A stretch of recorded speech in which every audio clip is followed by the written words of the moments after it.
to the Light Gate. We've got a really great show for you tonight, so I'm going to get things moving pretty quick here. We are coming to you live from the beautiful city of New Orleans in Louisiana at the United Public Radio Network at 105.3 FM and the UFO Paranormal Radio Network at 107.7 FM. We are on Roku, Facebook, YouTube, and many other platforms. Those of you who cannot see us because you're listening to us by radio, we have a lot of pictures tonight, and we're going to describe as much as we can to you. We're going to give you a really good mental picture of what we're saying and doing. Take it away, Preston. Thank you, Dolly. Super excited about tonight's show. This is episode 32 of The Light Gate. Can you believe it? I am your host, Preston Dennett, author and researcher, and my lovely co-host, Dolly Safran, is a lifelong contactee and the subject of my book, Symmetry. We are so excited to have you joining us tonight on episode 32 of The Light Gate. Wow, how time flies, huh, Dolly? Amazing. It does fly. It's flying very rapidly. You're right. Okay, and we have a lot of wonderful, familiar faces joining us tonight in chat. So I really want to thank you guys, as always, for joining us. I really, really appreciate it. Hello, Rat Food and Doxy. Hello, Dawn. Very happy you could join us, Mike. And hello, Brian Morgan. Definitely almost time to settle up for another badass ep. And that's as much swearing as we're allowed to do. Not allowed to swear. But thank you so much, Raul, for the super generous super chat. It's truly appreciated, and I'm absolutely humbled and delighted by your generosity. Thank you so, so much. You too, namaste. It doesn't go unnoticed. I cannot thank you enough. All my love to you and everyone else here joining us. Christopher Harmon, hello. Hi, Ruth Kleiber, girl in the desert. Nice to see you here.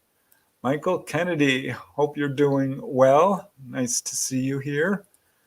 And Catherine Fourfeathers, hope you are doing well too. Louise, lots of familiar faces. Hello, Janice. So nice to see you as well. Z-Sun and Guy Merritt and all you lovely people. Liana King, Central Wisconsin. Hello. Oh, hi, Susan. As you all know, Susan was a former guest on The Light Gate and has a nice long chapter in my book, Humanoids and High Strangeness. Shameless plug. Book is doing really well. Sorry, couldn't resist. Hello, Jacques, all the way from Montreal, Quebec, Canada. Very cool. I wish I could get my French in order. I used to be able to speak it really well. Let's see who else we have here. Star Orchid, Crystal Chic, Crystal Chic. I think I got that right. Linda Catlett, hello. Good to see you too. Kimberly Matthias, John P. Adventures. Well, I better get started because I could say hi to you guys all day. And I have a super interesting and very exciting guest that I've wanted to connect with for a very long time. Yes. And that is, of course, Raymond Szymanski. So we're super happy to welcome him tonight to the show.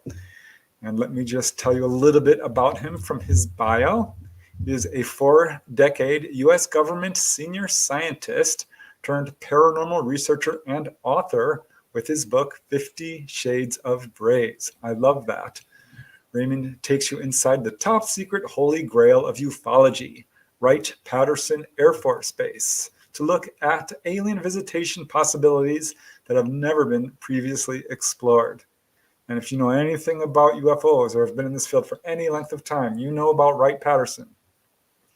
So Raymond's interest in extraterrestrials and their connection to Wright-Patt was ignited, get this, during his first week of government employment by a mentor who eventually earned promotion to the exclusive ranks of the Senior Executive Service. So this intriguing backstory and many revelatory adventures are presented as Raymond investigates his way through the UFO ET phenomenon, transforming from a curious, skeptical researcher to a firm believer in the extraterrestrial hypothesis. I know that feeling, Raymond. I know it well. Relying on decades of professional experience, Raymond does his own research, investigating available facts and theories all the way to the ground, trusting yet verifying. So he is a very careful and thorough researcher, and the result is an exclusive first-person adventure story described in a fast reading narrative illustrated by never before published photographs. The truth is definitely in there, 50 Shades of Grays. This first book is followed up by the second book, Alien Shades of Grays, Victoria's Secret Truth. This is the second nonfiction book in the Alien Shades of Grays trilogy, and this one is an in-depth case study of a lifelong, multi-generational contact with unidentified visitors. So the fast-paced narrative in Victoria's Secret Truth is beautifully enhanced by over 60 photographs, which document the corroborative physical evidence and take the reader inside the experiencer's sights. So included in this are revealing transcripts and video captures documenting Victoria's 4 hypnotic regressions by 3 world-class hypnotherapists, including Dr. Leo Sprinkle, Barbara Lamb, and Yvonne Smith. And for you fans of the Lightgate, will probably remember we had both Barbara Lamb and Yvonne Smith on prior episodes. So Raymond is also the author of his third book, and I love this title, Swamp Gas, My Ass. I love that. Swamp gas, of course, being the explanation the Air Force, or J.Allen Hynek, issued to explain the Hillsdale, Michigan sightings in 1966. And this book is the extraordinary true story of 2 highly decorated U.S. Air Force fighter-interceptor pilots, fully enmeshed in America's hidden military history, and together they intercepted the world-famous 1966 Michigan Swamp Gas UFOs in supersonic F-106 jets. It's a history-changing story, denied, no surprise there, by our government, but told here for the very first time. So we have quite a treat in store tonight, and let's just bring Raymond onto the stage. There he is. Raymond. Hello, Raymond. Welcome. Howdy, folks. Quite an illustrious biography and resume you got there. Very, very cool. Well, some of it was even true. That's pretty cool. Yeah, well, it's so awesome to see you here because, as we were talking about before the show, we've kind of been circling around each other and trying to meet up at various conferences, which are always so busy and crazy. So I get it. Partly my fault because I've been so swamped. But How is that? That's a plug for the book. Thank you. It is actually, huh? So yeah, it's so awesome to finally connect with you, and I can't wait to hear all your adventures. Very Well, cool. I want to start. I know you have a starting question, but I want to share this with your audience because it's a personal story. It's not always about research and finding that little tidbit. But I was really, there's a lot of my influences when I got started on what I was doing. But Preston's book, UFOs Over Topanga Canyon, was one of those that was really a seminal moment for me reading it. So being the hands-on researcher that I am, I found myself out on the West Coast and said, well, this is perfect. So I tried to get together with Preston, but he was busy or working or doing whatever. So I took his book and kind of used it as a strange Goonies kind of map to guide me through Topanga Canyon. And one of the things I did is I like to stop into the local libraries and meet the locals, pick their brains about something. And I went in there to see if they had a copy of his book, a local one that I could refer to. And the lady, she kind of says, oh, yeah, Preston. And she was acting like she knew him. And so I said, oh, you know Preston? She goes, I was one of his grade school teachers. You're kidding. And I went, no. And I was, what? And somewhere in my notebooks, I have her name. And I said, really? Well, what, now I'm in research mode. And I go, what was he like? She goes, he was a very precocious child. Oh, wow. So that was my first connection to Preston, was actually by accident finding one of his grade school teachers in the library of all places. That's insane. Wow. That would have to be either Miss Horka or Miss Titus, Mrs. Wallace, Mr. Russo, Miss Briscoe. It was a lady. Hmm. But I have somewhere in my notes, in my files on Topanga Canyon, is her name. I'm sure it's written down somewhere. But I just wanted to kick it off with that. So finally, here we are face to face, kind of. Wow, that's amazing. I can't believe one of my teachers actually remembers me. I was kind of a wallflower. No. That is very cool. All right, I'm a little, what's the word, verklempt. It's a small universe. Yes, it is. Very, very cool. Well, that must have been really, gosh, I'm so sorry we didn't hook up. It was neat. It was really a neat moment. All right, wow. Okay. Phew. Well, Raymond, how I usually like to start the show, as I mentioned to you, is I'm always curious as to how people got involved in this field and what it was like for them growing up, and were they skeptical, and have they ever had experiences as a kid? And I'm very curious about how this all rolled out for you. It actually rolled out kind of the way I laid it out in 50 Shades of Grays. And that is, it was the first week I'm working at Wright-Patterson Air Force Base. And I had been assigned a mentor. He was a mid-level engineer, like a GS 11 or 12 at the time. And about the first week, near the end, he goes, hey, I would like to take you to the other office building. Now, at the time, and it still exists today, but that was my first assignment. I was on a cooperative education assignment from the University of Detroit, where I would go to Wright-Patterson for 4 months and learn what they do. And then I would go back to school for 4 months. And then I would go back to Wright-Patterson until I had served 3 4-month cooperative education placements there at Wright-Patt. So this first week, he said, come on, I'm going to take you to the other side of the hangar. So there was 2 buildings, and in between of about 250 feet was a large unused airplane hangar. I mean, we're on the Air Force Base. So on the east side of the building was a large 2-story office building, and then the 250-foot of very dark hangar. And then on the other side, another very large 2-story office building, which contained what they called the Greasy Spoon. It was just kind of a coffee shop. So we stepped from our building into this empty hangar, which is now the Wright Field Fitness Center, by the way, and a hub of activity. But back then, there was nobody there. It was just nothing, empty cobwebs, maybe a few mice running around, dark curtains. So we walked on this real small ramp, tiny little ramp, and we stepped down, and he turns to me and he says, have you heard about our aliens? Just like that. Wow. Out of the blue. And I'm this cooperative education student. Electrical engineering is what I got my bachelor's degree in eventually. So I was all ears. This is the guy I'm supposed to follow around like a sick puppy for the next 4 months. He says, yeah, do you hear about our aliens? And I looked at him, no. He says, well, decades ago, there was a crash out west, and they brought their machines and occupants here to Wright-Patterson for evaluation and exploitation.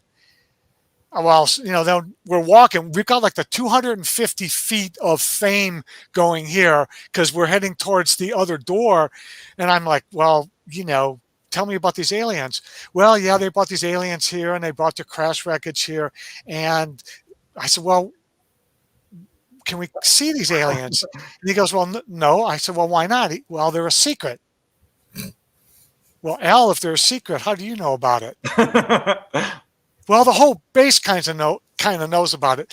And what he was getting at was eventually what I was to discover in the days, weeks, and months to follow by talking to a lot of different people. Project Blue Book had only folded at Wright-Patterson Air Force Base in 1969, and their doors formally closed in January of 1970. So I show up a mere 3 years later in January of 1973.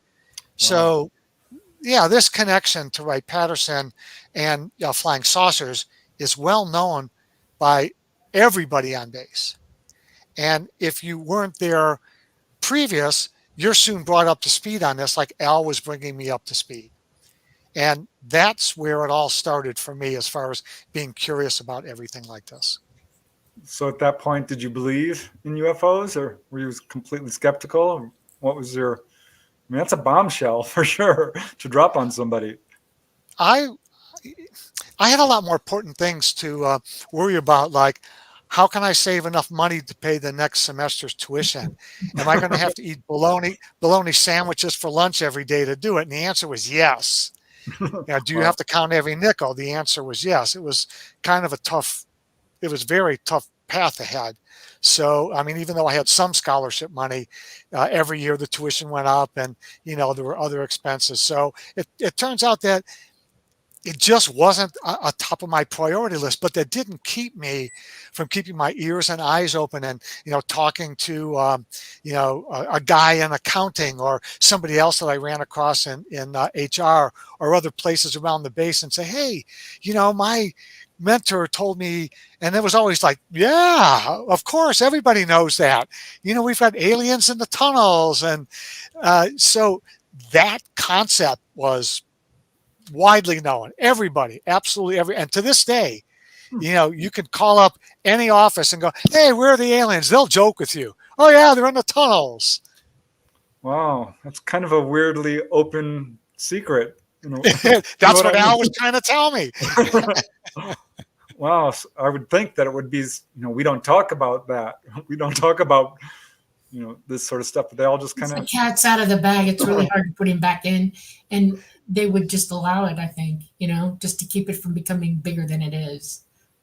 Really, right. I mean, if they start denying it, that would really put people onto them. Like, we know they're there, Everybody just accepted it. It was common knowledge. And the way that I know that it's still there is because I know people who work on base. I've been retired like 10 years, but I have my son's friends work there. I mean, I live, only a very short ride from there. And in fact, one of them, are you familiar with the Foreign Technology Division? They're the ones who ran Project Blue Book. Right. Yeah. The Foreign Technology. Well, one of my son's friends who no longer works there did work there. And he was over visiting my son, like right after they had both gotten out of college. And that was one of his first jobs, was to work at FTD. And he told me the story, my son's friend, that they were redoing some of the vent work in the building in FTD. And when this friend asked his mentor, what's going on, where the noise is coming from, he said, don't worry, that's just the aliens trapped in the walls. Wow. So it goes on today. All right. Well, I know you can't discuss your security clearance level, but if you could talk about how your career kind of developed there, that I think would be very interesting. As a co-op student, you're assigned to a mentor, generally somebody who's mid to more senior level. So, and when you're a co-op, they want you to move offices. So, I started in like an office that required a lot of computer science-y background. They did a lot of things where they were developing timekeeping systems for the Air Force and that sort of thing. So it was more of a management kind of IT thing. And then the next co-op session, I worked in a vault, and they were developing satellite technology. So the senior engineer would design a board, give me the schematic, and I literally brought the thing to life like my own Frankenstein. So I laid the board out. I printed the board, a hard printed circuit card. I drilled all the holes. I mounted all the components. I pre-tested it and then gave it to the senior engineer.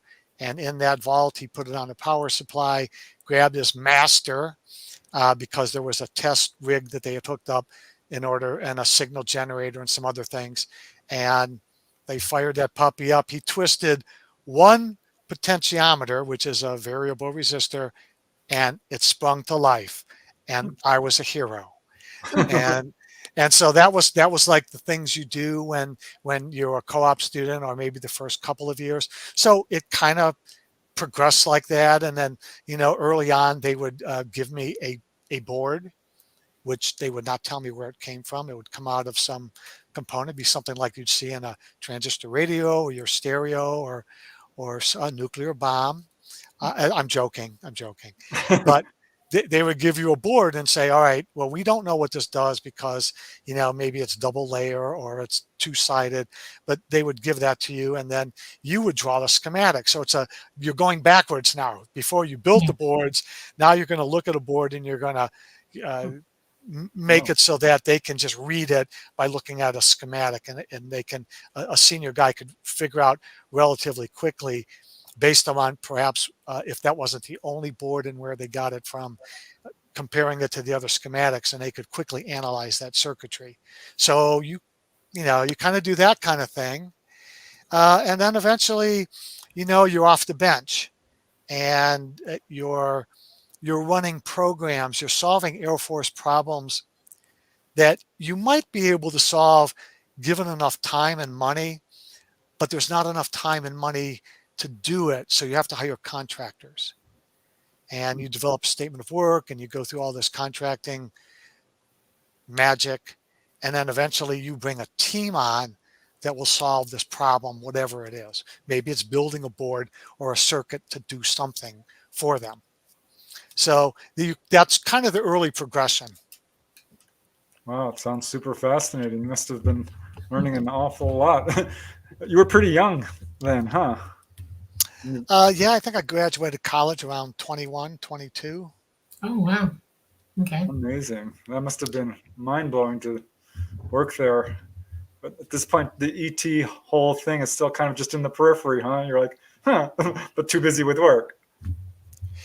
Yeah, and I think I never really gave up searching, because you're meeting a lot of people, you're going to a lot of meetings, you're going into a lot of buildings all the time, so you're always kind of looking around and you go, oh, why is that vault door there? That doesn't make sense that it's there. Or you're in the tunnels, but the tunnels are, for the most part, they're running utilities, steam pipes, electrical, that sort of thing. There are many building complexes that have tunnels that connect them one to another, and they're for pedestrians. In fact, Wright State University, where I did my graduate work in computer engineering, the entire campus is connected underground by tunnels. Every building. You can go from any building to any other building on that campus via a tunnel. And it's beautiful. You come out there in the wintertime, cold, snowy day, and you go, it's 1 o'clock. Classes are changing. Where is everybody? They're all underground, moving to the next class. So the fact that Wright-Patterson has tunnels shouldn't surprise anybody, because you have that same kind of thing. You have connections in between buildings. You have cafeterias down there, for example. You have vaults down there, as most buildings will have vaults. So it shouldn't be a surprise that we have tunnels. Now, I've never seen an alien in one of those tunnels or in one of the vaults, but that's where everybody thinks they are. Wow, amazing. Okay, so Wright-Patterson, of course, has this amazing reputation in this field, and if you study the UFO crash retrievals, like Roswell, of course, and many of the others, their trails kind of end up leading to Wright-Patterson, and of course, this is where they do study foreign technology, if I'm correct, from other countries. So I'm assuming you looked really deeply into the whole history of all of this, and I was hoping you could kind of lay that out a little bit. Well, the Foreign Technology Division, now called NASIC, they're tasked with recovering things that fall from the sky and trying to determine where they came from. Were they ours and somehow just got left in the desert for decades, or got jettisoned, on a aborted test mission? Are they theirs, the people that we commonly cross swords with, or are they, theirs? And the fact is, you know, as a researcher, you know that if you dig long enough, hard enough, deep enough, you will find some answers. And with respect to the Foreign Technology Division, if you look at the testimony, I believe it was 1978, Major Jesse Marcel, who was discovered by our friend Stanton Friedman, and went on the record to say some of the following. I'll just paraphrase him. He said, the material that we picked up outside Corona, New Mexico, was not of this earth. And we did some cursory tests on it. We tried to cut it, bend it, break it, burn it, scratch it. When we folded it up, it came back to its original shape. And he went on the record as saying, not of this earth. But he also said, we took that material to Wright-Patterson Air Force Base. That's immutable that it went to Wright-Patterson. And then the guy whose name I always forget, he was chief of staff, he was a colonel, but he was General Ramey's chief of staff at the 8th Army Air Corps in Fort Worth. And that's the place where the Roswell crash wreckage flew on an interim basis. Then they brought Marcel in, showed him the wreckage. He said, yeah, this is it. Then they moved him to another room with a crashed weather balloon and brought the photographer into that room and told Jesse, shut the up. And Jesse said, okay, so if you look at those photographs, you can see Marcel is like, he's looking up, his eyeballs are like, man, you're going to be kidding me. This isn't the stuff I just brought in. And the photographer went, snap, snap, snap, snap. But the chief of staff of that office, who also handled the crash wreckage, he signed a legal affidavit. And he said he agreed, like parroted exactly what Marcel said. Yeah, we brought it in. We did those cursory tests, band cut. No, couldn't do that, squash it. No, it wasn't of this earth. And oh, by the way, it went to Wright-Patterson Air Force Base. So you have two immutable testimonials from two of the people that actually handled that. They said it went to Wright-Patterson Air Force Base. Now, why would they take it there? Why not? It's proximity. Think about that. Seriously consider what it's what? Proximity. I'm sorry? Proximity. You are not what? traveling. There's an East Coast and there's a West Coast. Yes. And there are people with unbelievable minds on the East Coast and not on the West. They would travel back and forth, but they needed approximate space between them to walk in and walk out unseen. It is always proximity. Always. Well, in this case, Wright-Patterson Air Force Base had a materials laboratory Right. that had been established in 1917. So for the better part of 30 years, some of the leading aerospace materials experts in the world were at Wright-Patterson Air Force Base. Right. They also had equipment, secrecy oaths, vaults, barbed wire fences, guards at the fences, money to buy expertise if they didn't have the exact experts or the equipment. So they had everything they needed to look at this crash wreckage. And what do we know about the crash wreckage? Well, the biggest piece ever described was only 2.5 foot long. Most of it was in 1,000 pieces, about 1 inch by 1 inch square. So what would they have done? They'd have thrown some of those 1 inch squares in a suitcase or briefcase, really, strapped it to some guy's wrist, got it on a little flight into Dayton, Ohio, flew it right into the base, took it to the materials director on a prearranged appointment, opened up the briefcase and said, look we're going to give you several months to look at this. All your experts, poke it, burn it, cut it, whatever you want to do. Use all that fancy equipment you have. And after X number of months, you give us a report and you tell us what you think this is. Right. Case closed. No one ever see him coming, never see him going. They would get 1 or 2 copies of the report, swear everybody to secrecy. So Wright-Patterson Air Force Base was really, at that time, the only place that could do the level of testing that was required. I'm telling you, it was a deliberate act to bring that base into life in 1917. They thought long and hard about where to put that base. They needed a place that was safe. They needed it to be isolated. They needed to be able to be near everything they could get, come for, and bring back out of. Wright-Patterson is the #1 military army base in this country, and it is solidly the #1 base in this country for all technology and all everything. It is the mental hub of everything, and it has been that way for a long time. Even presidents, way back during the wars, would go there just to be safe. Not kidding. So how big is Wright-Patterson?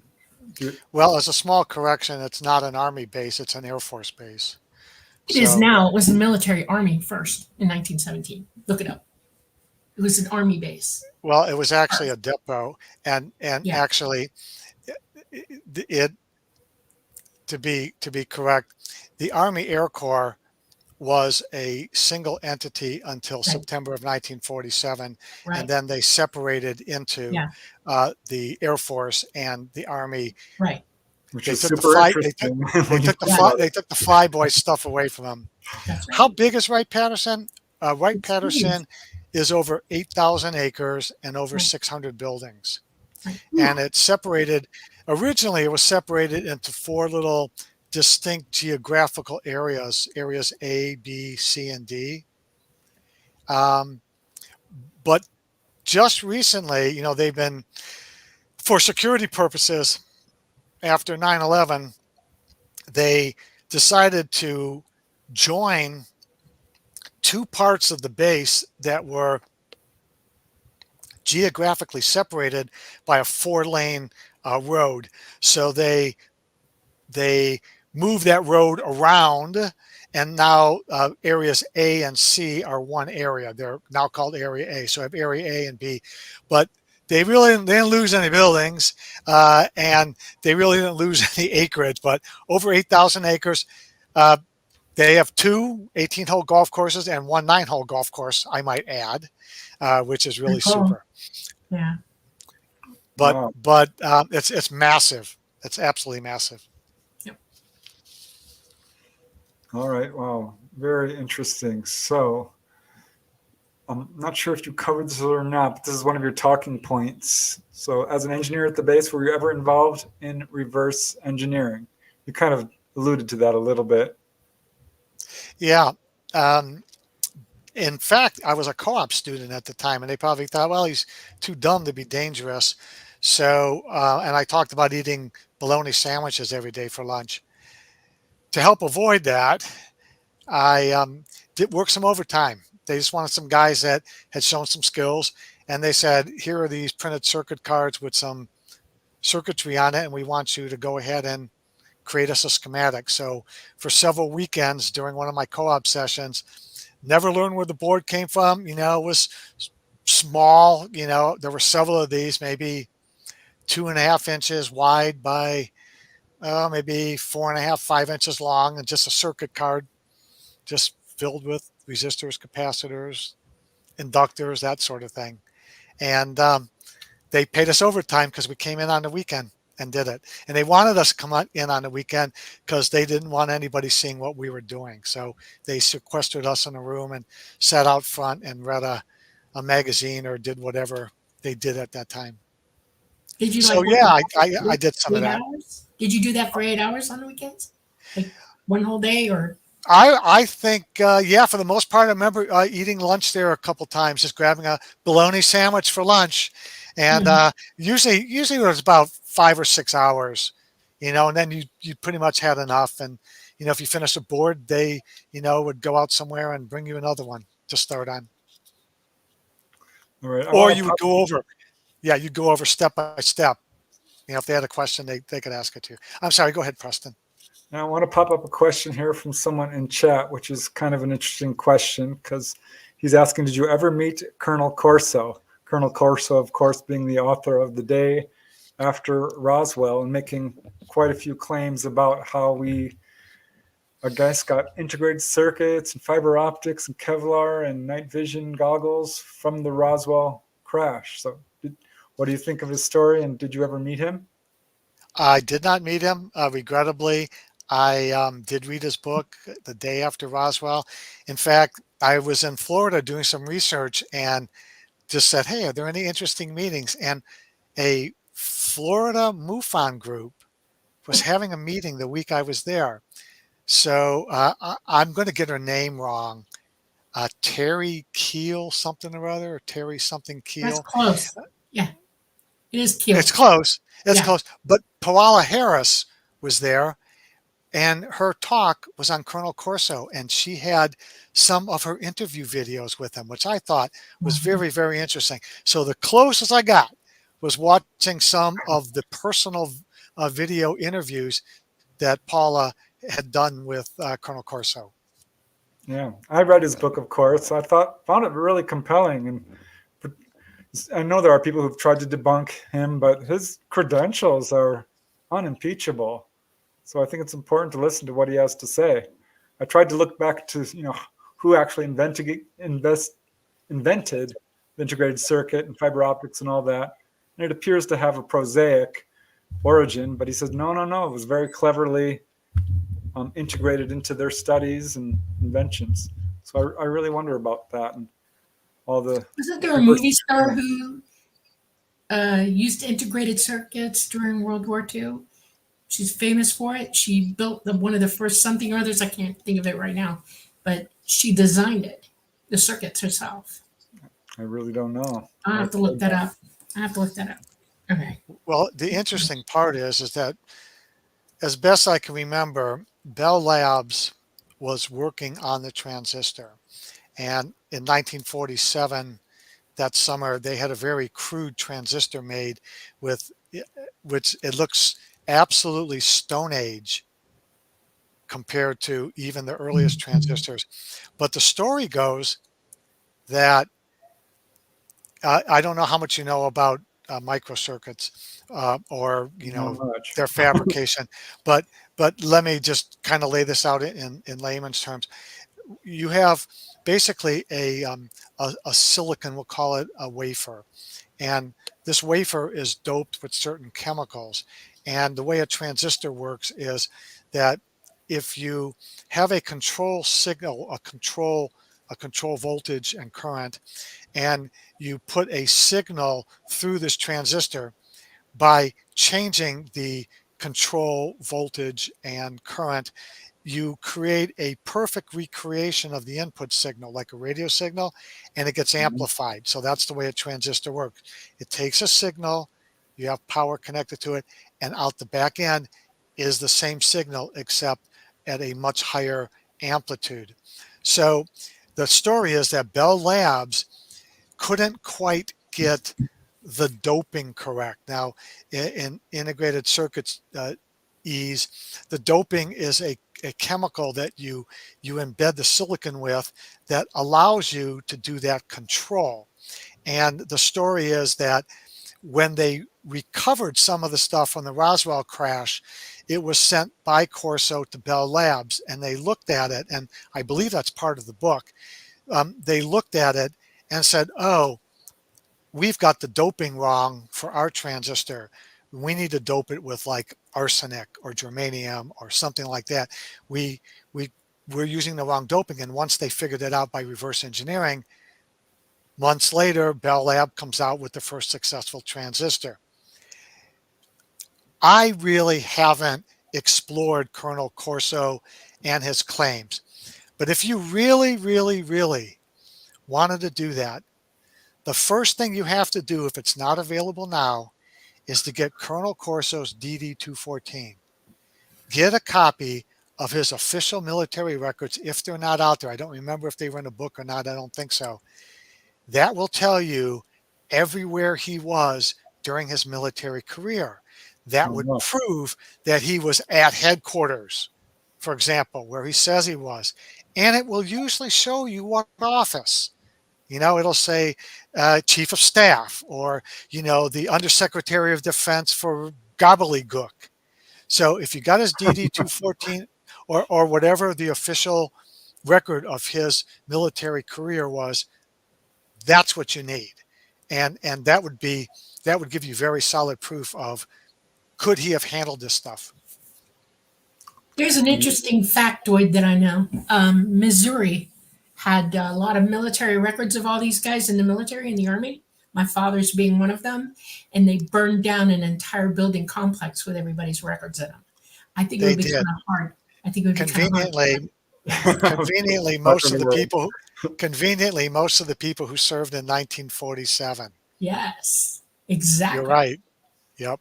Yeah. So good luck to anybody looking for that. I don't think they're going to find That it. was a I don't big think The deal. family would have copies of his DD-214. they It would would be, if they yeah, could find everything. Yeah.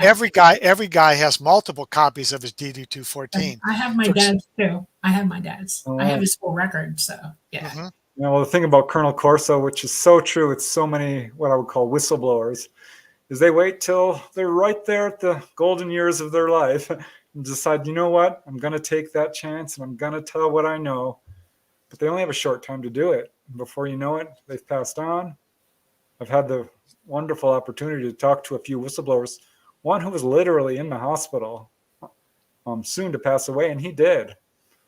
So unfortunately, we can't go to Colonel Corso anymore because he did pass on not too long after his book was published. Like so many, I did talk to, this was really cool, actually, Jesse Marcel Jr. And I had, along with Dr. J. Elias, one of the last interviews he did, which was really poignant. Wow. So now That's it's going on fabulous. to- It's a great yeah. memory. So speaking of Roswell, what do you know about the famous Hangar 18, where the Roswell material was supposedly stored? Well, now we're skipping to the end. We're skipping to the end of this Okay. skipping to the end of this interview. We'll bring it up again. There's going to be. I'm part of an organizing group that is putting together a UFO conference to be held 20, 21, and 22 September of next year at the Hope Hotel and Conference Center located on Wright-Patterson Air Force Base. No way. Really? Oh, cool. Wait. If you Wow. if you jump on my Facebook, I announced it just last week. There is a name for it, and I'm giving you an exclusive. The name of the conference is the Hangar 18 UFO Conference at Wright-Patterson. That's Whew. glorious. Wow. Of course. That's awesome. And since I am the keynote speaker and the MC, I think it would be appropriate during the keynote speech to reveal Hangar 18. Oh, that's awesome. That would be- So all y'all, when we put the tickets up for sale in January, you better get in line Yeah. because my talk is going to open up the place on Friday, and I mean open up the place. Wow. So be there if you want to find out. Well, very cool. Thanks for Way the cool. awesome exclusive, and that's exciting news for sure. Wow, very, very, very interesting. So But for the most part, I'll give you the pat answer just so I can answer what people are dying to hear. Most people think that Hangar 18 is a notional idea, that they just needed a concept to hang this on, you know? Yeah. And I think that's very good for the time being for people to think it's a notional idea. But I can tell you that if there was a Hangar 18, I have found it. If there was a Hangar 18, I have found it. very intriguing. Very intriguing. And I can prove it. That's the good That's part. awesome. That's Wow. awesome. Yes. Okay, so going back to Wright-Patterson, I assume there was lots of places on the base that were just strictly off limits to people. And were you ever able to locate where you think some of this wreckage was being stored or reverse engineered? And are there bodies there, do you think? Actual ET bodies? You know, that's a lot of good questions. And let me parse them. Let me go from suspected buildings to bodies. That's a brilliant question, Preston. Something I would expect from a precocious child. Now, your listeners are going to go, what? Okay, so buildings. There is a lot of classified work done at government buildings all around the world. course. And Yeah. Wright-Patterson is one of those buildings. And of course, there's classified work done there. So there are many security measures put in place. As an example, the building that I worked in had vaults, and inside those vaults were vaults. And I don't know how far nested they go. But despite the fact that I was in a singular building on assignments, like a 5-year assignment, another 6-year assignment, whatever, 20 years, there were places in that building that the only place I saw was like the third vault door forward. You literally never saw anything past the hallway because it wasn't in your area you were working in. You weren't working with these people. They would not talk to you. In some cases, they would be in there and they would not be people. I worked in that building for decades. I knew everybody and everybody knew me. So when there was a new face that would walk into one of these, triple vaults, and they were an outsider, you knew that something special was going on that you would never learn about. So there's always that kind of thing. And I'm not trying to say it's nefarious. It's just that, when you're working on stuff and maybe it's technology, maybe it's new security stuff, whatever it is, new IT things, you got to protect your resources. There's a lot of security that goes on. And so even if you're within a building, that doesn't mean there's not things that are buried deep or underground or in tunnels.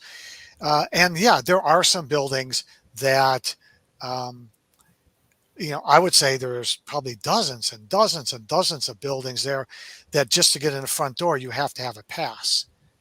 Okay. And then there are probably buildings that are more restricted. Once you get into the hallway, then all the offices are in vaults, and then you need another thing. And then inside of that, you need another. And, you got a cluster of things on your body, your eyeballs to get in, whatever it takes.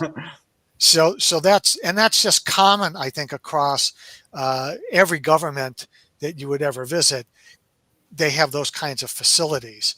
So, do I know what all those buildings are? Of course not. I don't think there's any obvious or flagrant signs like, hey, this is the place where all the best secrets are kept. But I'm sure they're there. Amazing. So you think it's probably just little pieces of craft, not like a whole complete craft? Let me go back to your aliens question, part of the first question. Right. Okay.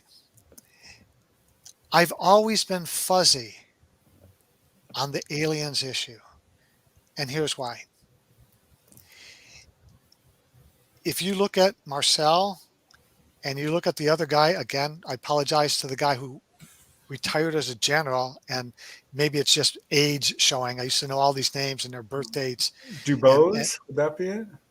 Yeah, I think there was Dubose. It was Dubose. Yes. General Dubose was chief of staff for the 8th Army Air Corps. You must be younger than me, Preston.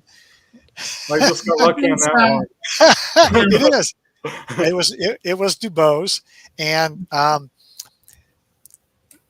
in their affidavits, they never mentioned aliens. You can go back to it. And Major Marcel never mentioned aliens. Those things came when some of the investigators, and I'll use that term loosely, started to look at Roswell. And then suddenly aliens appeared. And, it's only stories. We know for a fact, that Marcel and Dubose handled the wreckage. Indisputable, immutable. Right. There is not one shred of evidence that anybody handled or saw any aliens in Roswell. And I'm sure the Schmidts and the Randalls and the Carries of the world are going to come down hard, but there is no evidence, not one shred. Thank you. There's You're not. the first person I've heard in this whole thing that has said anything like that, and I commend you for it because I have 2 reasons for believing they didn't really find a body. Tell And that us. is, It's the law of physics. When you have a vehicle that breaks up into tiny little pieces, there will only be tiny little pieces of whatever was inside. Yes, of course. Okay, so that's reason number one. All right. Reason number two is that it would have caused in their minds a biological hazard so big they would not have been able to contain it because everybody would have been dead, terrified to go near them or have anything to do with them. It is not what you think. Okay, this is a possible being from another world, extraterrestrial, who God only knows what's in their veins or going on with them. And here's a military brat right here talking to you. Okay, in the military myself. All right, hazmat is a big deal, and lots of people don't realize this, but when you have an enemy and you take them, they could be ingesting something or taking something that makes them biologically dangerous to you on the spot, especially if they're dying, they'll do it. And that is part of warfare. Okay. And they are so paranoid, they wouldn't have gone near those bodies. It would have been that big of a deal. I don't know. Yeah. I'm kind of on the other side of the fence there, guys. Because, Glenn Dennis, of course, made his. I will admit, this is purely anecdotal. There's no real paper trail. But even Walter Haut, who gave, of course, the famous press release, later said, I saw them too. He said he saw the bodies. Truly, it is anecdotal, and it's so frustrating because this is possibly the best evidence we have. Then there was more than one craft. And they're not talking about it. Well, that's the only thing in my mind that could have happened. Roswell, the outer peel apparently came out on Brazel's ranch, and it went over the Capitan Mountains and crashed in the San Augustine Plains. Well, that would be the second vehicle then, maybe. I don't know. I think that there were probably bodies. There's no way. But I agree. That as far as a paper trail or clear evidence, we don't have it. Has any military ranking, and it doesn't have to be ranking, has there ever been a military member who can prove that they were in Roswell at the time and maybe part of a first responder group that said they saw? I'll tell you what, I'm not saying it didn't happen. I'm not saying that. What I'm saying is we're talking specifically Roswell here, and here's the evidence I'd like to see. All right.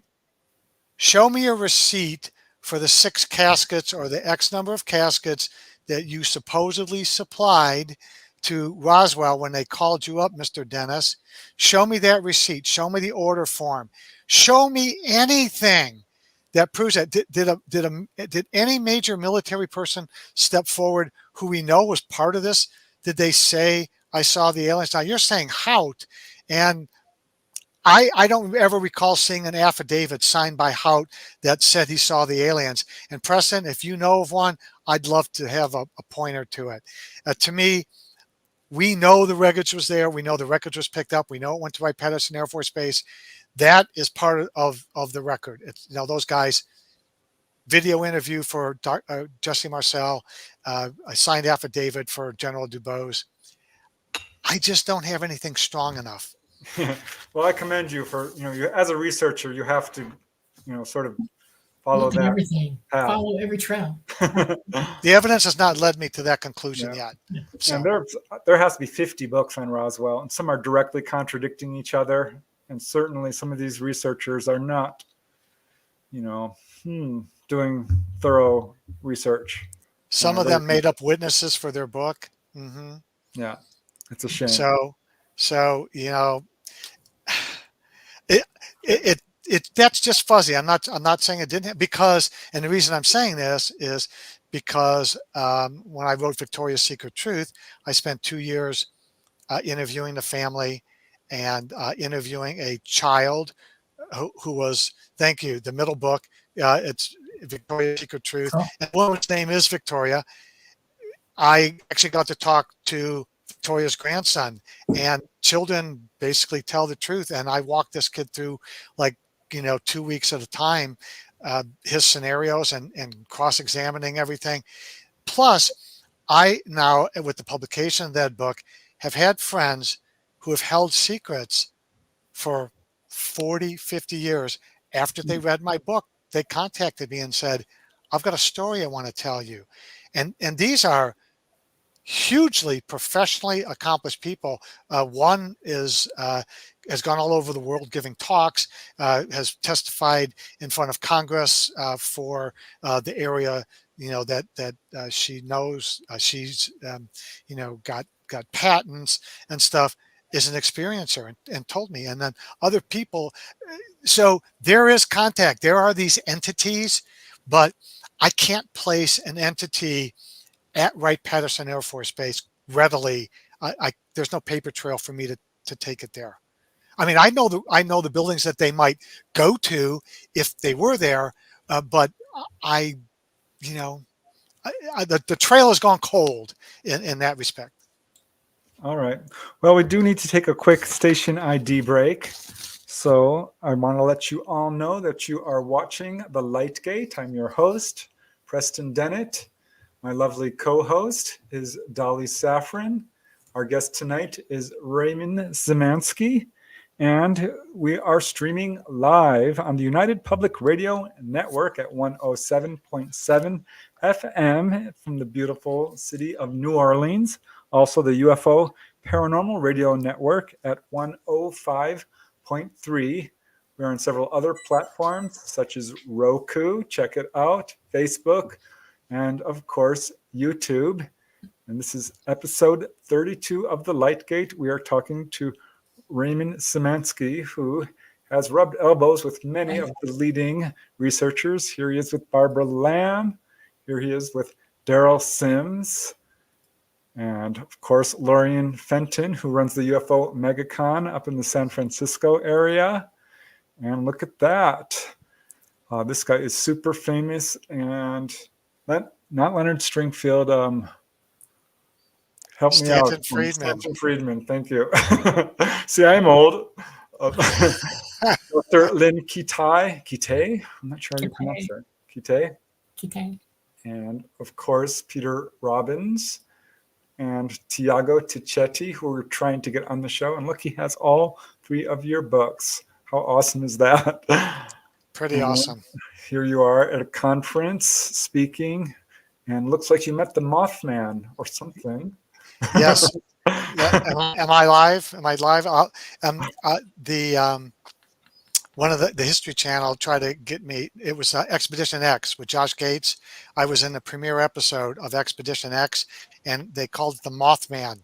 And I'll tell you an interesting story about that when we get back to crazy stuff. All right, we'll get right there. I just wanted to show a few more pictures because you did appear on Ancient Aliens, was it, on the History Channel? I did, and it was like I felt like a brown shoe next to a tuxedo. I mean, they had all the heavy hitters. They had Richard Dolan. They had Linda Moulton Howe, Nick Pope, and then Ray Szymanski. Hey, you're in the big leagues now. And there's, of course, your 3 amazing books, which I encourage everyone to check out. They're doing very well, getting very favorable reviews on Amazon. So, okay. Yeah. Tell us about what happened with, what was this? Okay. So I get a call from the production company, some out of New York, and they say, hey, there's this brand new show. We can't tell you what it is, but you've come up on our radar and we want you to be in the inaugural, episode. And I said, okay, well, I'm interested, but I've had, when the books come out, you get dozens of those calls, nothing ever comes of it. And so I said, I really need to know a lot more because I've wasted a lot of time with your type. And they said, no, this is a Josh Gates thing. We can tell you that. And I'm a big fan of Josh. And I knew it had to be legitimate because a couple of years beforehand, I had introduced myself to Josh Gates when he was at the Roswell Museum. I was an invited guest of Yvonne Smith, and she allowed me to sell my books at her table during the Roswell week, as long as when she lunched with her son and his girlfriend, that I would watch her table and sell her books. And Josh Gates came in, I had a copy, had to go up to meet him. I rushed up, introduced myself, autographed it, and thought, well, I'll never hear from him again. And boom, a couple of years later, his production company calls me. So to go ahead, what they wanted me to say, well, they asked me first. They said, is there any chance that this Mothman thing is a government experiment gone bad? That, they wanted to go this dark, silent place in the middle of nowhere near this old Army chemical depot, and they just wanted to test like a flying suit. So, I ended my career on a very large flight test program, a 2-year test program. So, I actually had to go to the test site, set it up with the test director, schedule everything, do all the safety checks, make sure the contractor's there, soup to nuts. So I had a really good feel for what we did, where we tested, and where we would do that testing. And after looking at a Google map of that area, I said, there is no way we would put anybody's life in danger with a flight suit. Not that we weren't testing flight suits at that time, but we would never hold any type of a test, top secret or not, in that area. It ruled it out. They would not let it go. I mean, and they wanted me to get them on Wright-Patt, but I couldn't because they didn't meet the deadline. I had it all greased, but they needed like 60 days so they could run it through the Pentagon. They didn't get there in time. So I wound up getting them into the Mound nuclear plant, where the walls are 18 foot thick. Now, if you can get a hold of that premiere episode, and the production company loved it because it's creepy, dripping water, former site of nuclear research and production. And it was gorgeous. So they hand me this folder, and I start flipping through it, and it's all this government testing. It's the Mothman. It's I said, it isn't. It's not going to happen.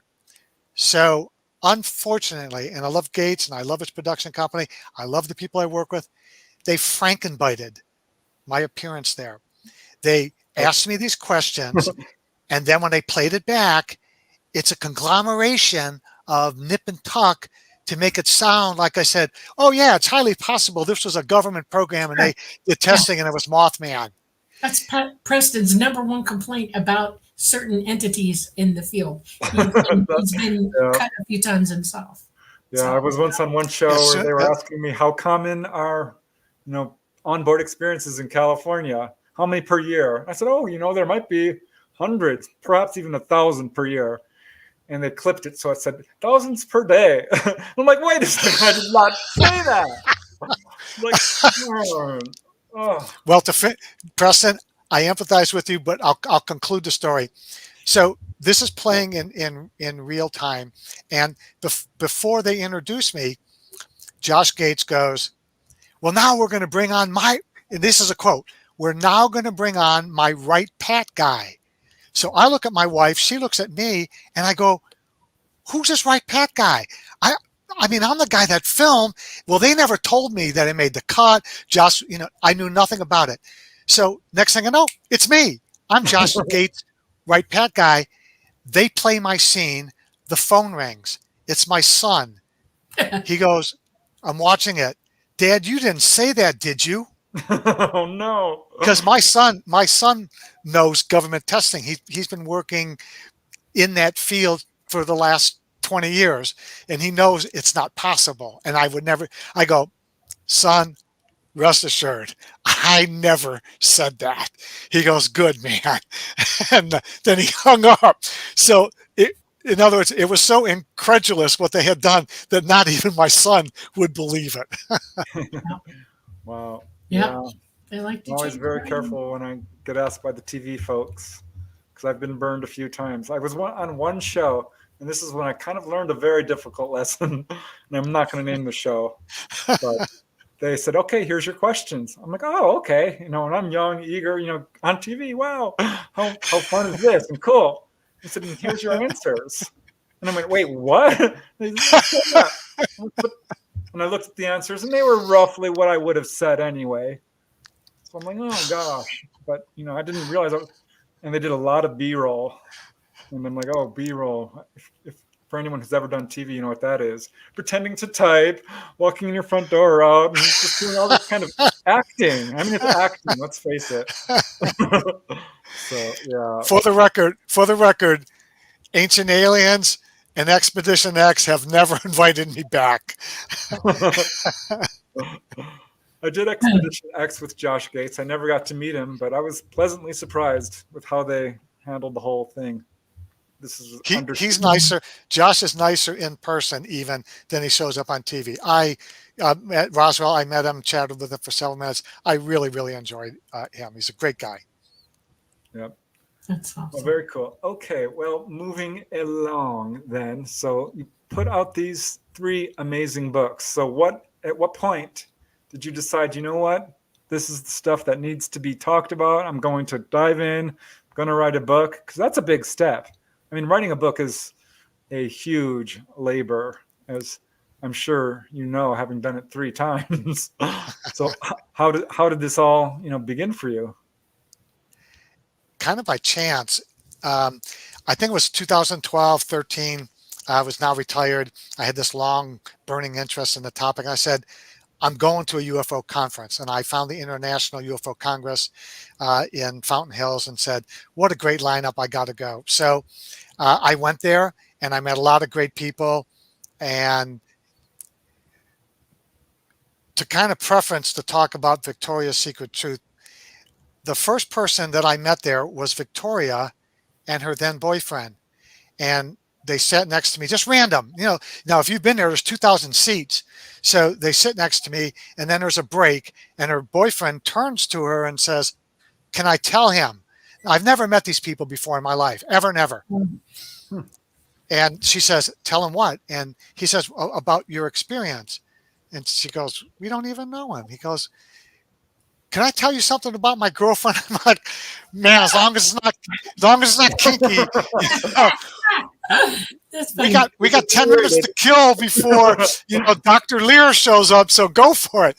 And he goes, my girlfriend is a contactee, and she's been on a spaceship, and she might have been impregnated by aliens. Now, I never met these people. It's my first hour at a UFO conference, and I'm already being told that this woman has got alien children. Wow.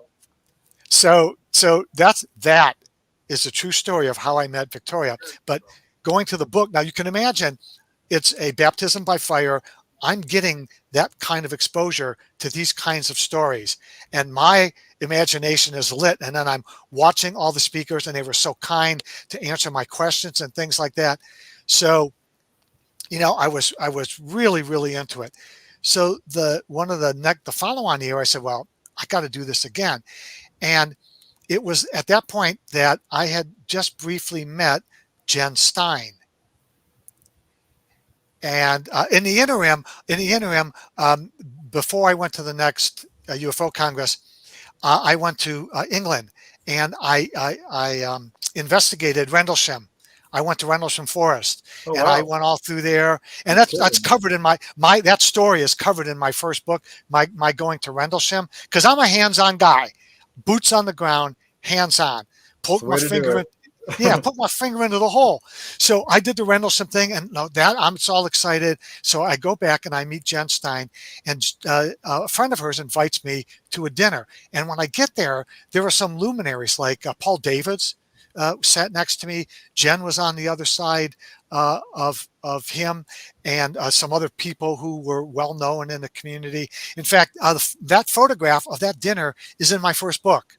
So you can look it up. And then I didn't know at the time about that Travis Walton was on the other side of Jen for that dinner.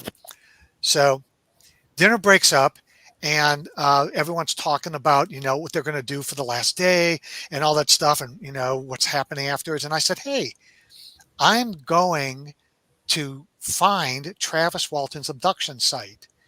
And she said, well, how are you going to find it? And I said, well, I've been researching it for a couple of years. I think I can get within 100 yards of it.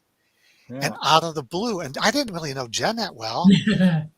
And then out of the blue, she said, I think I know somebody. If you're actually going to do that, she goes, you're really going to do it? I said, yeah. I said, I want to go up there, take lots of photographs. And then she found out that I'm a photographer. I had a fancy Canon 20D camera with all the lenses. And she said, well, this could work out. And she said, oh, I think I know somebody that could help you find the place. I said, really? She goes, yeah, wait a minute. Next thing she goes, Travis, get over here. He might know. What? So Travis goes, you come trundle on over. You know Travis, he's really cool. Yeah. He goes, hey, Jen, what's up? She goes, look at this guy's a photographer. We need still photographs from your site on those tree trunks that show that unusual growth. Are you free next week? He goes, kinda. Well, I want you to work with Ray here to meet up there in Heber and then take him to your site and you show him where those trees are and he's going to take photographs for us. So long story short, I'm up in Heber. It's snowing. It's at elevation. Travis is still at the conference. So it's Monday morning. I've left the conference. I'm up in Heber. I'm in my hotel. I've got his phone number from Jen and him. Yeah, call me Monday. He doesn't want to come up because he says it's snowing up there. Well, I lie to him. And I go, yeah. I go, Travis, we had a dusting, just a dusting. I'm looking at 4 inches of snow on my rental car, and there's more coming down. I said, it'll be fine. Now, it's like a 30-minute drive from Heber through a slippery forest, getting up higher into elevation on unpaved road and mud roads. So I convinced Travis to show up the next day. Travis gets in my rented 4x4 and we're slip sliding, through the snow. The whole story is in book 1, photographs with him, with wild horses at the backdrop, us at his site, photographs of the trees, of those tree rings, and my little science experiment. And that information wound up in Jen Stein's movie, Travis Walton. Nice. That's cool. Which I saw and was excellent. It was very well done. So I'm the tree stump guy. Those are my photographs, and some of my work has been used in other things to kind of prove a theory that there was indeed a saucer there. So what happened is this thing happens with me and Travis.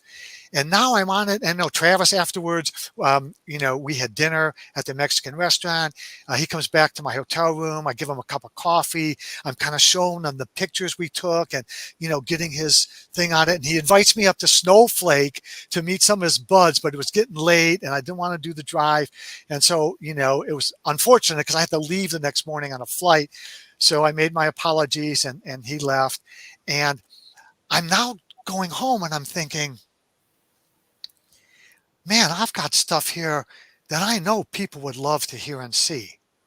I've got this proof that there was this flying saucer. These rings on these trees are growing exponentially larger, pointing towards the area where this thing was. And as you go around this ring, that's the way it was on all these trees. And I just went, this has got to get out. And then, other things happened. I had already done the Rendlesham thing.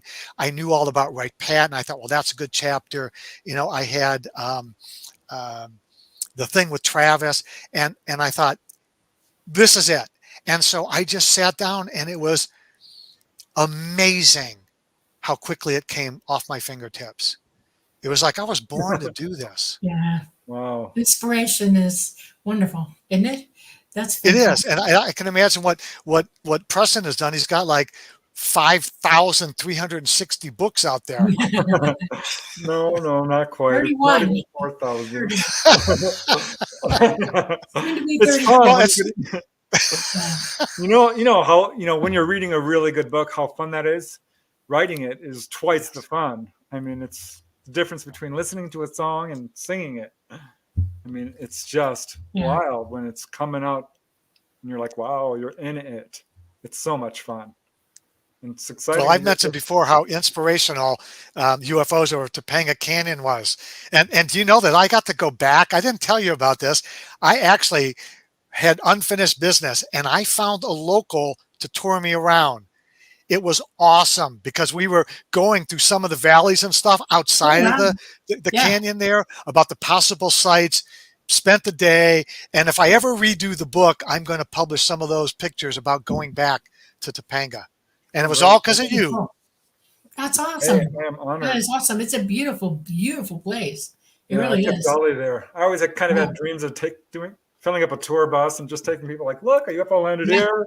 Here was the person taken on board. And Take me. all right, you get a free pass. I'm going, man. All right, so I know you have some amazing stories because you gave me a little note here about one which I'm curious about, where you had a possible MIB encounter near a top secret Air Force building, or strange vehicles at UFO sites. Any detail? It turns out it's multiple MIB. One story never got published, and another one I'm going to hold tight. Wright-Patterson Air Force Base has 2 golf courses that I think I might have mentioned, maybe our pre-talk, but they have one's called Prairie Trace, and the other one's called Twin Base, and then they have a 9-hole course called the West Course. Now, Prairie Trace has 2 holes, 9 and 10, that border. They are the western border of the FTD campus, now called NASIC, National Air and Space Intelligence Center. So I regularly play that golf course. Many times I walk it, depending on the temperature. It's too hot, I take a cart. On this day, I had a cart, but my mission that day, should you decide to accept it, Mr. Phelps, was there is an 8-grave graveyard that sits adjacent to the parking lot of the Foreign Technology Division. And I'm calling it FTD because everyone's familiar with that, and I know it's NASIC. So my mission that day, besides playing a nice round of golf, was to take my cell phone camera and get a picture of that graveyard because I needed it for a presentation or something. So while I was there and I had taken the picture, as I was leaving in my golf cart, it literally is 35 yards from the fairway. As I'm coming back, I see this guy in the late May heat where it's 90 degrees out, maybe a little cooler under the trees, and he's dressed just like a Men in Black. And I'm thinking, well, that's one of the intelligence buildings on the base, FTD. Everybody knows that. And here's a guy dressed like a classic Men in Black standing next to the campus. And I'm thinking, well, they got to hang out in the daytime somewhere. Why not in a building? It's like the old Nick Pope double bluff. Well, of course we'll put them in the intelligence building. Nobody would suspect they're in the intelligence building. And there he was. And I went, I got to have a conversation with this guy. So I do. I'm impressed. Okay. Yeah. And all of that dialogue is in the first book. And now I got to get the book. Of course you do. Yeah. And in the book is a photograph from a distance of this guy, because I thought, well, wow, I can't do that because that would not be good. But if I took it with his back turned and from a distance, you wouldn't be able to tell it from a million other people. So, if somebody objected, like during the review process, because I had to contact the Air Force Literary Office in New York City, and I had to send them a copy, and I had to get the book approved. So I thought, well, certainly I want the story to go forward, and I gave them no games. I gave them exactly the manuscript that I wanted to publish, and they said, okay, cool, that's fine with us. So indeed, I had this event, and I actually did have a follow-up with them later that is not included. And then just kind of a little left turn.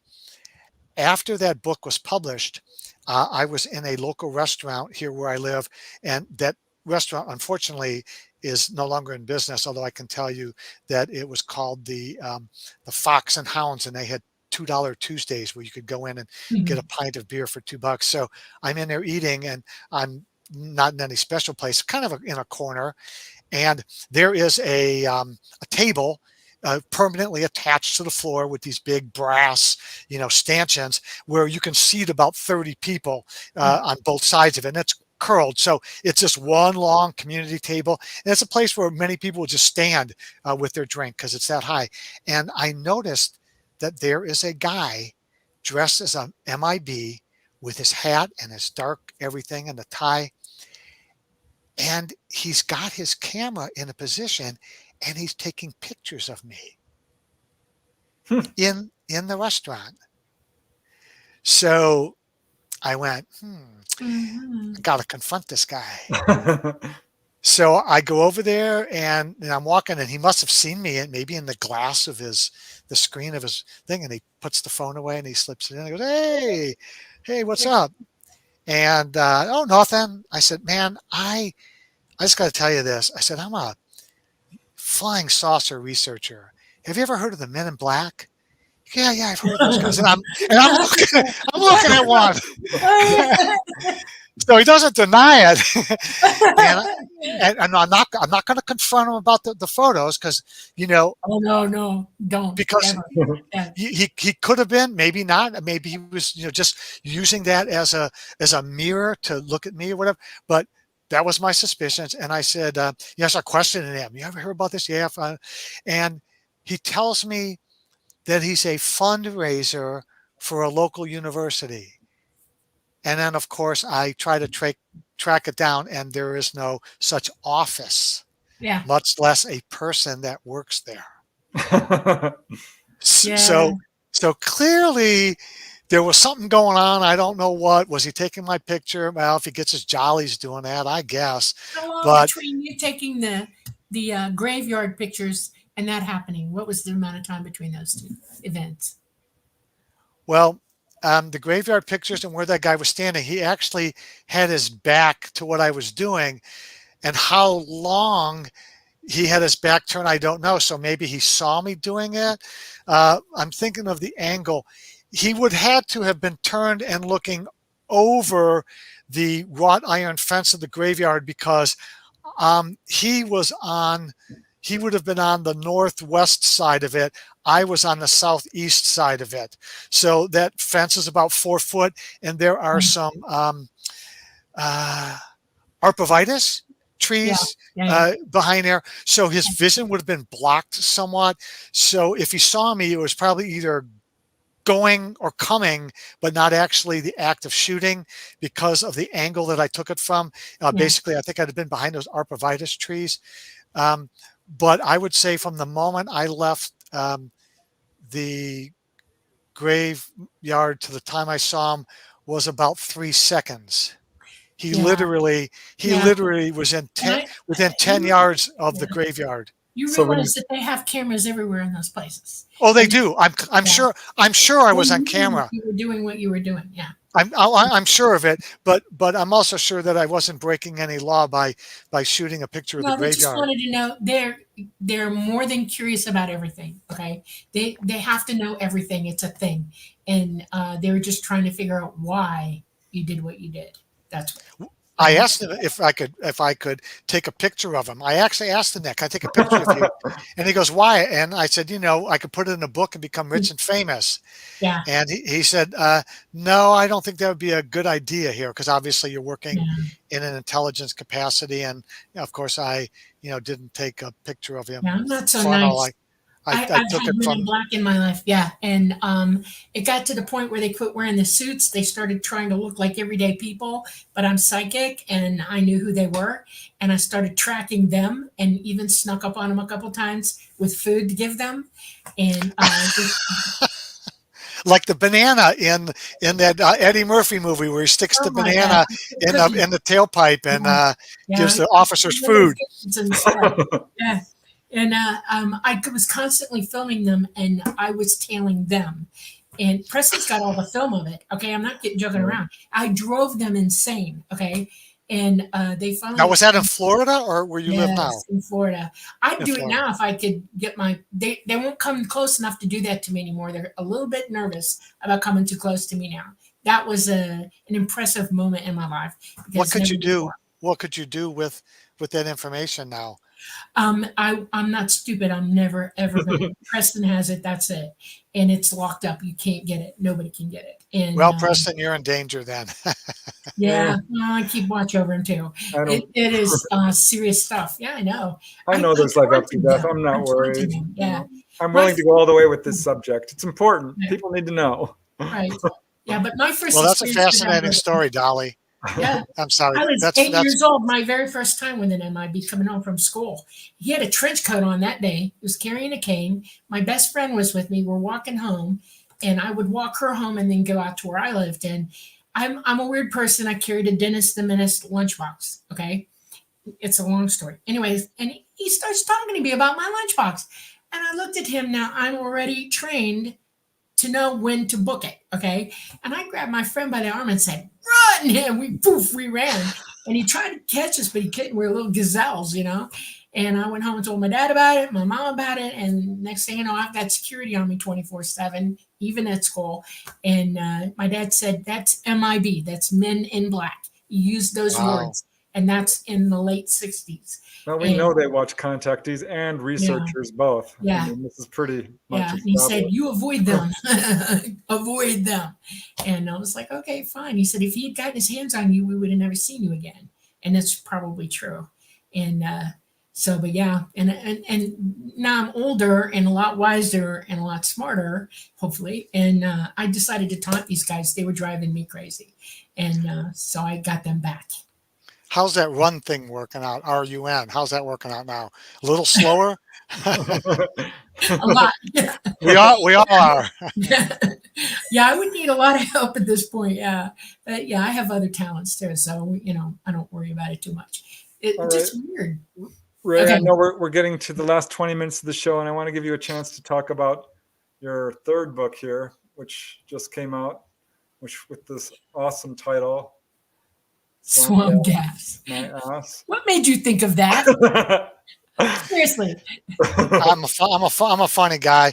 The genesis of all this is I live near not too far from Wright-Patterson Air Force Base, and the community is just filled with retired military folks, just with magnificent stories. And Uh, when you two are like a perfect example of a point I'm going to make next. When you live in this community and you're a UFO researcher, people will come forward to you at all times on the street, in Kroger's, emails, wherever, and and say, "Hey, I've got a story. Would you like to hear it?" yeah. And so, if I have the time, I usually do because I'm just a curious person. So I had gotten just a grain of a hint that there was an individual who might have an interesting story, was stationed in Michigan during the 1966 swamp gas UFO flap that was made famous by Dr. J. Allen Hynek and his explanation that these dozens and dozens of sightings by highly creditable people was nothing more than rotting vegetation that had spontaneously ignited and did all of these fabulous things. So I had heard that, and then, to make a long story short, I basically ran him down. And uh, who was a person who retired as a full colonel in the Air Force. That's one step below general. He was a fighter pilot with over 5,000 hours in the cockpit. He has done remarkable things, all of which are chronicled in the book, along with the publication of his official military records, the DD-214, the DD-214 of his wingman that day. And in 1966, they were on 5-minute alert. Now, what does that mean? In Michigan, Selfridge Air Force Base, which is very near Mount Clemens and only 20 miles from where I was born and raised in the city of Detroit, they were expecting the Russians to bring their bombers and other hardware over the pole, over Canada, down through Michigan to bomb whatever. And at that time, cities like Detroit, which were industrial cities, which we would need for war production if it ever came to that, those cities were ringed with nuclear-tipped missiles. They were,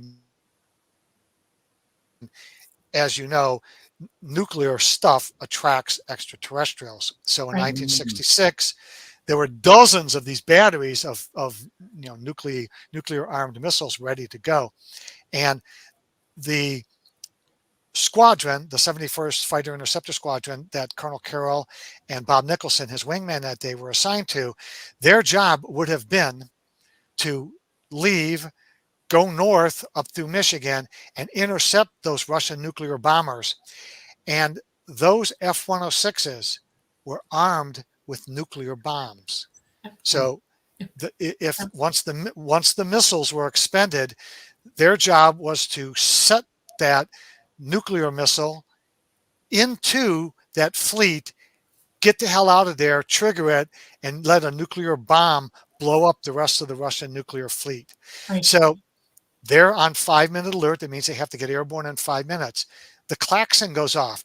Now they have no idea when the klaxon goes off what they're going to be looking for. Their training tells them they're heading north and we're about to be bombed by the Russians. Right. So they get up in the air. After a few minutes, Battle Creek comes on and says, all right, here's the mission.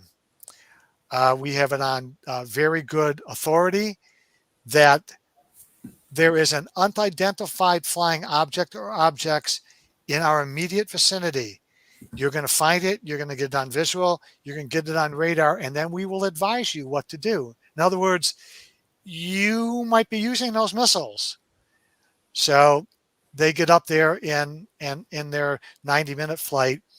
They actually were vectored about and had multiple visual sightings of a flying saucer. Both Colonel Carroll and Bob Nicholson, at the time they were Air Force captains.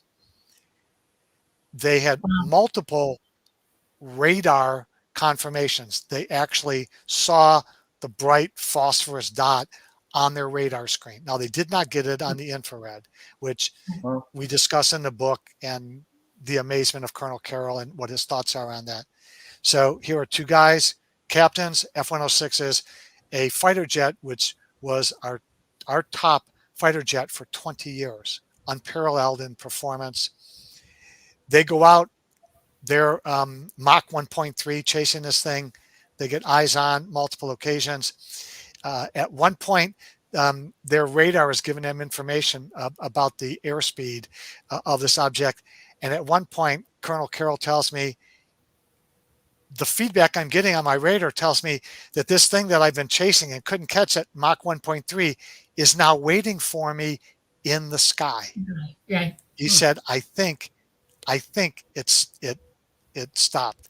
So the whole story of what they did from the moment they left to their airborne adventure, to the debriefing, to what happened with their interrogations afterwards, how that impacted their careers, how that impacted their mindset. Wow. I interviewed Colonel Carroll for over 30 hours. So 30 hours of video.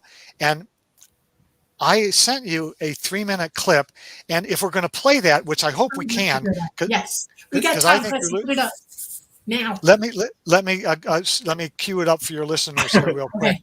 Right.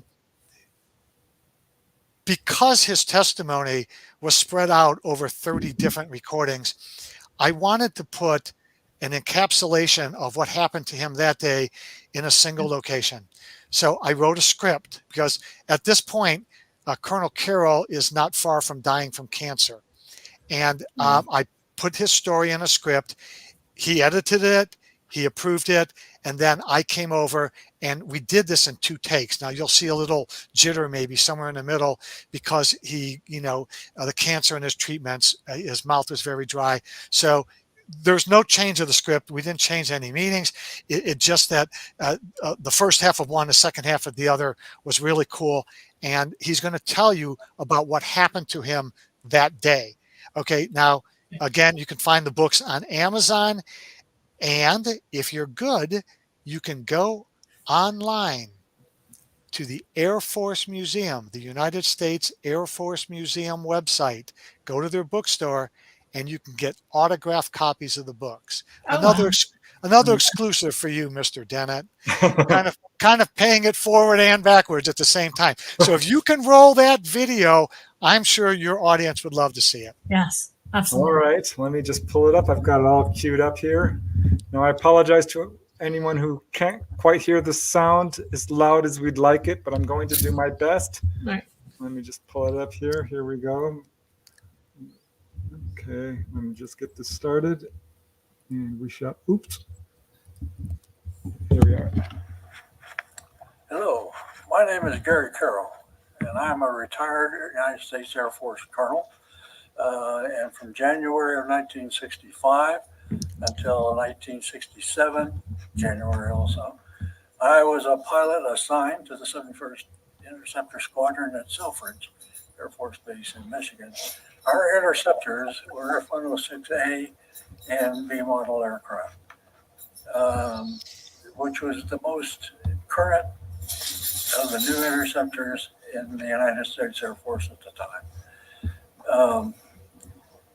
In March of 1966, I was on 5-minute alert duty with another captain in the squadron, Bob Nicholson. Around 3 p.m. in the afternoon in question, we were scrambled to intercept unidentified flying objects or object that had been detected or observed and reported to Air Force authorities. With myself as a flight leader and Bob Nicholson as my wingman, we were vectored after takeoff around southeastern Michigan by the Battle Creek Control Center in order to locate the unidentified target or targets. During the course of our approximately 9-minute mission, we both had visual and radar contact of the UFO, or on at least three different occasions. Our longest visual contact was nearly 60 seconds. Radar contact was tenuous, with radar lock-ons lasting only seconds per incident. And our infrared detection system, the F-106's other search and track system, did not return any data at all. During our longest and final visual contact, Bob and I pursued a singular object at speeds up to 1.3 Mach. The pursuit ended for all practical purposes when the object made a hard seemingly left turn, and then moved off in that direction at an incredible speed. Over the course of the past year, I have been sharing details of this official encounter and many other military significant events in my 30-year career with Ray Szymanski. Ray videotaped these interviews and is preserving them for posterity. I have authorized Ray to organize, select, and publish this information in an upcoming book. I thank you for your kind attention. I can read. All right, very cool. I hope you guys could hear that well enough. Yes. Oh, good. Wow, that's amazing, Raymond, God bless him for having the courage to step forward. He was an amazing, amazing person. And because of this, I have some great things that he once owned and earned, which I eventually will donate to a museum. I have all of his Air Force medals, the actual medals, his Distinguished Flying Cross, all the high accolades. I have his flight bag that he would have owned during the time that he did this. I have 2 of his flight suits. I have his dress uniform with all of his medals.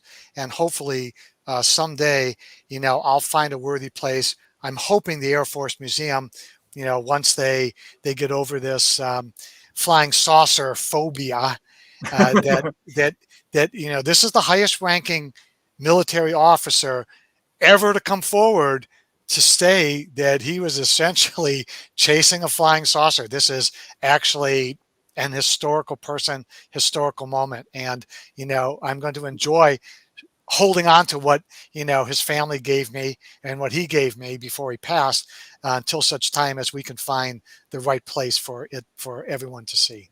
Yeah, well, Wow. that gives me chills. I think that deserves to be underlined, the fact that he's the highest ranking, because just think how many people are sitting on information that they can't tell or don't have the courage to talk about, or just choose not to for whatever reason. But he did. And he chose you to help deliver his message, which is so awesome. And I have to think humbling a little bit. I have a question about this though. How did he feel about, in the end, what was his opinion of what it was that he was seeing? Was he afraid of it? What were his thoughts about what he was dealing with? Well, he knew it wasn't of this planet because Right. I covered this in the book too. His father was one of the chief project. He was the project manager of another famous airplane that they built for the Navy, and it was a long-range nuclear bombing jet. So this was in his blood, and you know, during his summer sessions, he actually got to work in the factory alongside his dad and his buddies. So, he had this early exposure to these top super secret planes his entire life. And he said, not ours, the characteristics absolutely. He goes, and it's not theirs. It ain't the Russians. It ain't the Chinese. There's no way. And there's a lot of, like the infrared. He said, look at, man, this, if it's the Chinese or Russians, their exhausts are going to light up my infrared. Yeah, it He doesn't said, have even the thought. friction on this thing, he goes, this thing is doing Mach 3 leaving me. He goes, there's got to be friction on that hull somewhere. I should see it. I've got a, 30 or 40 mile range on my infrared. I should see a dot. And so he goes through the technology of why it wasn't ours and the flight characteristics and what he saw. He was more amazed than I would say fearful, because you're a jet jockey, and once you read the book, you'll understand. When we had the top secret plane shot out of the air out of the Sea of Japan, he was the guy and a wingman that chased the MiGs back into North Korea. He escorted Russian nuclear bombers over Iceland. He was head of Air Forces Iceland. That was their job. So I don't think fear was in this guy's jargon. It was just amazing. He was like, and he even said this was jaw-dropping speed, jaw-dropping performance. Yeah. And I just, every time I got to talk to him, I was just like, turn the recorder on and just sit back and it was like watching your favorite movie over and over again, and just being filled with all this knowledge and capturing it for posterity. Absolutely. I want to pop this comment up because Olivia says it was Hedy Lamarr who. That's right. Yeah, she did Bluetooth. Now my brain is working. It was Bluetooth and GPS. She was the mother of that technology. Yeah. She was inventing communication systems. Yeah, communication systems. Yeah. I don't know about the printed circuit card. I just made them. I just designed them, laid them out, tested them. Yeah. I don't know who did that, but that's a great point of trivia if indeed that is true. All right, and here's a question from Guy Merritt, which is just kind of a funny personal question. He says, did you ever eat at the Tropics in Dayton? I played the piano there. Seriously, in 1971. Wow. Yes. That was my place to get a Mai Tai. Well, there you go, Guy. There you go. Maybe you listened to Guy playing the piano there. Who knows? Probably. I also just want to give a quick shout out to my sister-in-law, Christine. Hi, Christine. Thanks for watching. I'm sorry I miss her so much. I just had to do that. Okay, well, we've still got another 5 or so minutes. So I don't know what else you want to talk about, Ray. I got something. Okay. Let's talk about the first ever UFO conference coming to Wright-Patterson Air Force Base. Absolutely. That's a good one. I hope so. Yeah, there's a small group. They tried to get this off the ground twice before, and there were some inherent problems there. So they regrouped, and they had the right guy sitting at the table, and that guy said, hey, there's this local guy. He wrote these books. He's connected to the community. Why don't you have him out to breakfast? So I met the group and found out what they were doing. Then I met them a couple more times and found out, where their mistakes were. So I joined this group, very small group, and basically where it is the Hope Hotel in the 90s served as the location where the Dayton Peace Accord was signed that ended the Bosnian War. Oh, wow. Wow. Okay. And A little history there. Okay. that was a special place built to house all of the State Department people and Slobodan Milosevic, and the guy was eventually put up on criminal charges. All those guys who signed the peace treaty were there. They stayed there, and then the property was then sold off to a private entity. But the hotel and the conference center, that are all one massive, beautiful unit, are on federal property. Their address is Wright-Patterson Air Force Base. Nice. Fortunately, they're sequestered in such a way that you do not have to drive past the guard gate to get to the hotel conference complex. So Nice. everybody who visits will just simply make a right. When you see the gate, you make the right-hand turn, because if you get to the gate and you don't have the right credentials, they're going to turn you around and go, no, it's back there. How many people are going to be able to go? All the employees at Wright-Patt, just put up a little flyer in the greasy spoon. There are actually 25,000 employees here, and they're contractors. So there's 100,000 connected to the base somehow.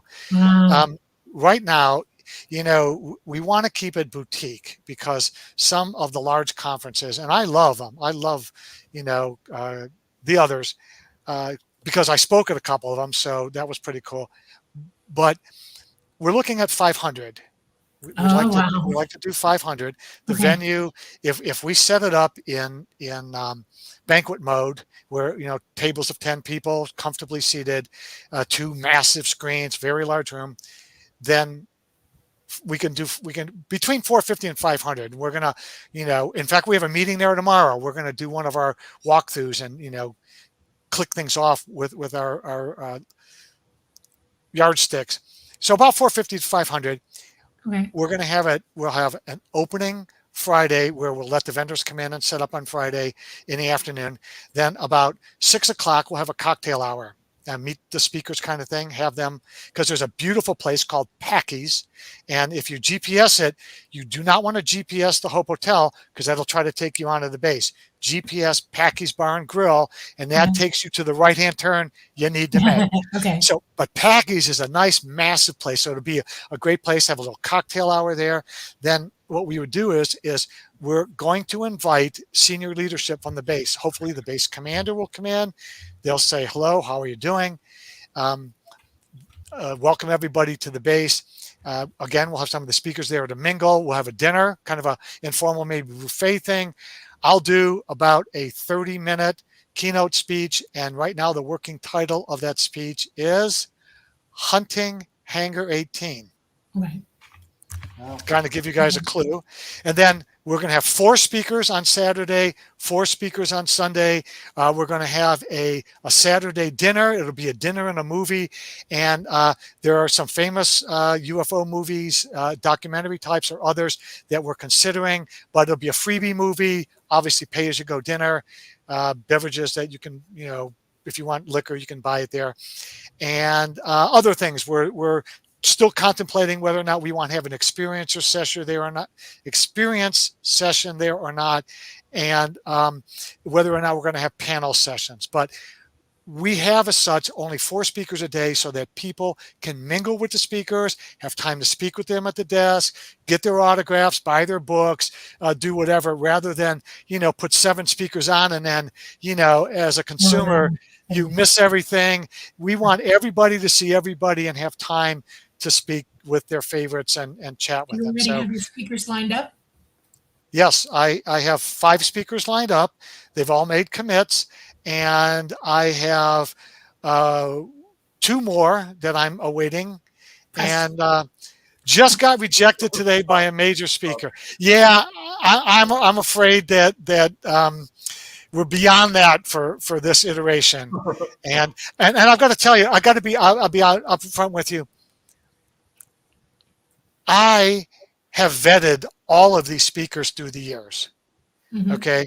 And the fact that I haven't vetted you, just by the nature of my process, it wouldn't work, because I have dealt with all these people like Preston, who have done endorsements for my book, the Paul Davids of the world, the Yvonne Smiths, Nick Popes, that they're all people that I vetted. You saw some of those photographs. Well, I can tell you that some of those people are under consideration or invitees, at this conference. So sorry, I apologize, but you haven't jumped. So what are you doing that weekend in September, Preston? I don't know. I'm sure I have something going on at some point, but Do you have to travel? I try to do a few conferences each year. The last few years have been real rough for obvious reasons, Yeah. but I'm trying to get back into the swing of things. It's Okay. a lot of work, as you know. I mean, It is. I'll send you a personal thing offline. all right, very cool. Well, I'll let you know who our commits are, and I'll do this a couple days after my committee meeting tomorrow. I'll get back to you.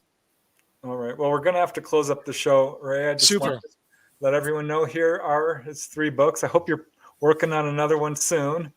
By the way, Swamp Gas My Ass is averaging 4.8 stars on Amazon. Not a single 1 or 2 check, 3 checks, mostly 5 checks. So awesome that it's being very well received and doing so well. Congratulations. Thank you. Everyone go out there and check out these amazing books. He's doing fantastic research. He's really a researcher's researcher, the kind of guy you can trust. So I'm really honored, Ray, that you agreed to come on the show. Thank you so much. Yep. Thank you, It's Ray. about time, Preston. Okay. Thank you so much for having me. It's been a blast. We have to do this again sometime next year. Yeah. Absolutely. I want you to hang around after we sign off. Okay. Everybody, thank you. Well, thank you very much for coming to see the Lightgate tonight. If you missed it, come back and watch it again and again. It's always up for watching. And I hope you all have a great week. Until next Monday, we're signing off from the beautiful city of New Orleans at 107.7 FM, the United Public Radio Network, and the UFO Paranormal Radio Network at 105.3 FM. See you later, everybody. Bye.